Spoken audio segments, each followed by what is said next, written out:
తాకట్లో ఉన్న మీ బంగారాన్ని విడిపించి ఆ రోజు ఆన్లైన్ రేటుకి కొంటాం. Sharma gold company. పసిడి పరుగులు పెడుతోంది. తళుకుమంటూ మెరుపు రాగం పడుతోంది. తగ్గేదేలే పసిడి అంటూ పైకి పోతోంది. గోల్డ్ రేటు చరిత్రలో కనీ విని ఎరుగని ధరల వైపు దూసుకెళ్తోంది. ఇప్పుడు మీ చేతిలో డబ్బులుంటే వెంటనే బంగారం దుకాణానికి వెళ్ళి ఎంత బంగారం వస్తే అంత కొనేయండి అంటూ హింట్ ఇస్తోంది. ఇది మేం చెప్తున్న విషయం కాదండి, ప్రపంచ మార్కెట్ పరిస్థితులు చెప్తున్న విషయం. లక్షకు 2 అంటే 2 అడుగుల దూరంలో ఉంది బంగారం. అది గట్టిగా పరుగులు పెడితే ఒక్క రోజులో ₹1,00,000 దాటేసేలా ఉంది. గోల్డ్ రేట్లు తగ్గొచ్చని చెప్పినా అంచనాలను తలకిందులు చేసి మరీ పదండి ముందుకు అంటోంది పసిడి. బంగారం ధరలపై గోల్డ్మన్ సాక్స్ ఇచ్చిన అంచనాలు చూస్తుంటే గుండె జారి గల్లంతవ్వాల్సిందే.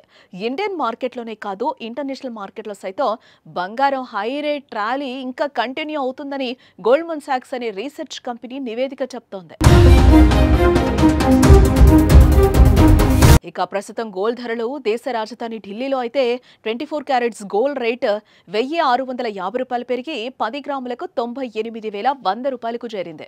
ఇదే సమయంలో 99.5% స్వచ్ఛత కలిగిన బంగారం ధర కూడా ₹1,650 పెరిగి 97,650 స్థాయికి చేరుకుంది. ఈ ధరలు ప్రస్తుతం ఆల్ టైమ్ గరిష్ట స్థాయికి చేరుకున్నాయి. ఇక హైదరాబాద్ లో కూడా 10 గ్రాముల పసిడి ధర ₹97,700కు చేరుకుంది. ఇదిలా ఉంటే మరికొన్ని రోజుల్లో అంటే ఈ ఏడాదికి 1,00,000 కాదు, 1,25,000 తాకడం పక్కా అంటున్నారు నిపుణులు.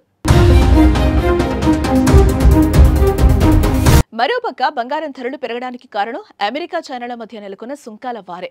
వీరి మధ్య వేలంపాట రేటు పెరిగినట్లు సుంకాలు పెరుగుతూనే ఉన్నాయి. 2 ప్రపంచ యుద్ధాలను చూసిన ప్రపంచం ఇలాంటి వాణిజ్య యుద్ధాన్ని మాత్రం చూడలేదు, ఇలాంటి సుంకాల మోతను చూడలేదు. వాణిజ్య యుద్ధం ముదిరితే బంగారం ధరలు ఆకాశమే హద్దుగా దూసుకుపోవచ్చన్న అభిప్రాయాలు ఎప్పటినుంచో వినిపిస్తున్నాయి. ఇప్పుడు అదే జరిగింది. వీరి మధ్య ఇలానే సుంకాల వేలంపాట సాగితే బంగారం ధరలు ఊహించని విధంగా ఉంటాయని నిపుణులు హెచ్చరిస్తున్నారు.